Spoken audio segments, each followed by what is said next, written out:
చంద్రిక యాదవ్ అనే నా సబ్స్క్రైబర్ ఒకరు కామెంట్ పెట్టారండి.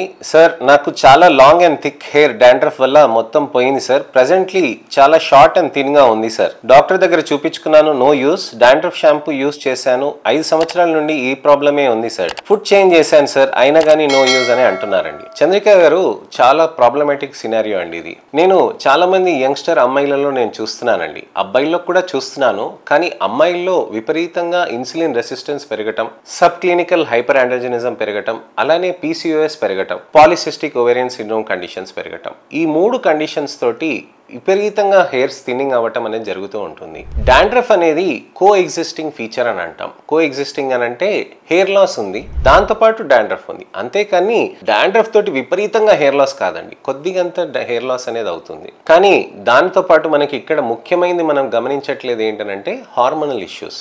హార్మోనల్ ఇష్యూస్ అనేది అమ్మాయిల్లో ఒక్కొక్కసారి విపరీతంగా అయినప్పుడు ఇలా అవుతూ ఉంటుంది. విపరీతంగా అంటే మనకి ఇతరత్ర వేరే ప్రాబ్లమ్స్ రావండి, ఇన్ఫర్టిలిటీ అలానే హెర్సిటిజం రావాల్సిన అవసరం ఏం లేదు. అలా కాకుండా సింపుల్ గా మీకు అక్కడ వెంట్రుకలు ఊడిపోతున్నాయనంటే ఫీమేల్ ప్యాటర్న్ హెయిర్ లాస్ కానీ female pattern baldness secondary to hormonal issues అనేది మనం అర్థం చేసుకోవాలి. హార్మోనల్ ఇష్యూస్ ఉన్నప్పుడు వెంట్రుకలు అనేటివి పల్చగా అవుతూ ఉంటాయి. ఆడపిల్లల్లో 12 రకాల హార్మోన్స్ ఉంటాయి. 12 రకాల హార్మోన్స్ అనేటివి ఒక సైకిల్లో కదులుతూ ఉంటేనే దాని మెన్స్ట్రల్ సైకిల్ అని అంటారు. సో ఆ మెన్స్ట్రల్ సైకిల్ అనేది మనకి ఏ విధంగా అయితే నెలసరి వస్తూ ఉంటుందో ఈ హార్మోన్స్ అనేటివి ఒక సింక్రనీలో ఉంటాయి. ఈ సింక్రనీలో ఉన్న ఏ హార్మోన్స్ అయినా డిస్టర్బ్ అయినప్పుడు, స్లైటెస్ట్ ఇంపాక్ట్ అయినప్పుడు మొటిమల కింద మారటం, అన్వాంటెడ్ ఫేషియల్ హెయిర్స్ అంటే అవాంఛిత రోమాలు అంటాం కదా, వాటి కింద మారటం, అలానే తల దగ్గర ఉన్న జుట్టు కూడా పల్చగవటం జరుగుతూ ఉంటుంది. ఇలాంటప్పుడు మనం ఏం చేయాలి?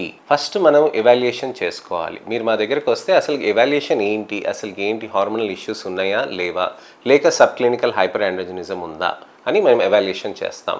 దాంతోపాటు ఇతరత్ర మెడిసిన్స్ అవన్నీ ఇస్తాం. మినాక్సిడిల్స్, తర్వాత పెప్టైడ్స్, సీరమ్స్, టాబ్లెట్స్, అలానే PRP, మినాక్సిడిల్స్, ఇలాంటివి మీసో, GFC థెరపీస్, ఇలాంటివి అనేక రకమైన థెరపీస్ మనం చేస్తాం అనమాట. కానీ హార్మోనల్ ఎవాల్యుయేషన్ అనేది చేసుకోవాలి. హార్మోనల్ ఎవాల్యుయేషన్లో ఏదో ఒక హార్మోన్ తేడా వచ్చినప్పుడు మనము హార్మోనల్ ట్రీట్మెంట్ తీసుకోవాలా లేదా అనేది సెకండరీ ఇష్యూ. కానీ హార్మోనల్ స్పెషలిస్ట్ ఎండోక్రైనాలజిస్ట్ని కలిసి అసలుకి ఏ లెవెల్లో ఉంది, మనం ఏ విధంగా జాగ్రత్తలు తీసుకోవాలి అనేది ఆలోచిస్తూ ఉంటాం. సార్ నేను ఇంటి దగ్గర ఫస్ట్ నేను ఏం చేయాలి, డైట్ అయితే మార్చాను అని చెప్పి చెప్తున్నారు కదండి చంద్రిక గారు. ఇక్కడ మనం ఇంపార్టెంట్ ఏంటంటే డైట్ ఏదైతే మారుస్తున్నామో మంచి న్యూట్రిషనల్ డైట్ అనేది ఉండాలి, అలానే లో క్యాలరీ డైట్ అనేది ఉండాలి. లో క్యాలరీ అనగానే చాలా మంది ఏం చేస్తారంటే రైస్ని స్కిప్ చేసేస్తారు. అన్నంని మనం స్కిప్ చేసినప్పుడు మనం అర్థం చేసుకోవాలి ఏంటంటే వంశాల తరబడి మనము రైస్ అనేది ఒక స్టేపుల్ డైట్ ఉందండి. ఆ స్టేపుల్ డైట్ని మనం ఆపేసామనుకోండి, న్యాచురలీ బాడీ అనేది అడాప్ట్ కావటానికి కానీ చాలా సంవత్సరాలు పడుతుంది. అంతలోనే హెయిర్స్ థిన్నింగ్ కూడా కావచ్చు. మరి ఇన్సులిన్ రెసిస్టెన్స్ అంటున్నారు సార్, మళ్ళీ రైస్ తినమంటున్నారు, మళ్ళీ మనకు ఆ ప్రాబ్లం అవుతుంది కదా అని చాలా మంది ఆలోచిస్తూ ఉంటారు. మీరు డైట్తో పాటు మంచి హెల్తీ లైఫ్ స్టైల్ అనేది చేయాలండి. 9 గంటల కల్లా మీరు పడుకునేది మీరు ప్రయత్నం చేయాలి. అలానే మంచి ఆహారం, పౌష్టికాహారం ప్రతిరోజు ఒకటే టైంకి తీసుకోవాల్సింది చేయాలి. డీస్ట్రెస్సింగ్ అనేది చేయాల్సిన అవసరం ఖచ్చితంగా ఉంటుందండి.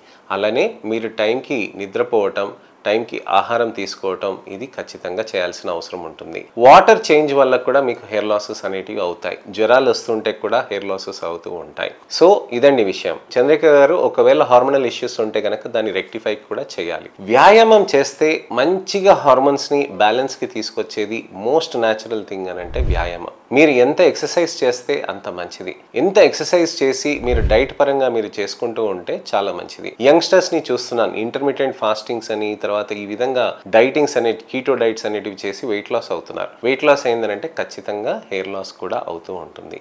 సో మీ అడిగిన ప్రశ్నకి నేను జవాబు చెప్పినానని ఆలోచిస్తున్నానండి. ఇంకా మీ క్లారిఫికేషన్ కావాలి అని అంటే తప్పకుండా మీరు కామెంట్ సెక్షన్లో పెట్టండి. నా ఇతర సబ్స్క్రైబర్స్కి కూడా నేను రిక్వెస్ట్ చేస్తున్నానండి, మీకు ఎటువంటివైనా సందేహాలు ఉన్నా కానీ తప్పకుండా కామెంట్ సెక్షన్లో పెట్టండి. నేను మీకు వీలైనప్పుడు వీడియో రిప్లై కానీ టెక్స్ట్ రిప్లై ఇవాళ చంద్రిక గారికి చెప్పాను కదా, అలా నేను చేయగలుగుతాను. అలానే మంచి సజెషన్స్ ఉన్నా కానీ తప్పకుండా వీడియోస్లో కామెంట్స్లో మీరు పెట్టండి. నా ఛానల్ని సబ్స్క్రైబ్ చేసుకోండి, నోటిఫికేషన్ బటన్ నొక్కండి, నా వీడియోస్ని లైక్ చేయండి, షేర్ చేయండి. ఎవరికైనా కానీ ఆడపిల్లలకి వెంట్రుకలు పల్చగా ఉన్నాయని అంటే ఖచ్చితంగా ఈ వీడియోస్ని వాళ్ళకి షేర్ చేయండి. దయచేసి నా ఈ అవేర్నెస్ క్యాంపెయిన్లో కూడా మీరు పాలు పంచుకోండి. నెక్స్ట్ వీడియోలో మళ్ళీ కలుస్తాను. నేను మీ doctor Raj Kireet, Celestee skin laser and hair clinic, Jubilee Hills, LB Nagar, Kokapet మరియు సన్ సిటీలో chief and founder dermatologist and hair transplant సర్జన్గా ప్రాక్టీస్ చేస్తున్నానండి.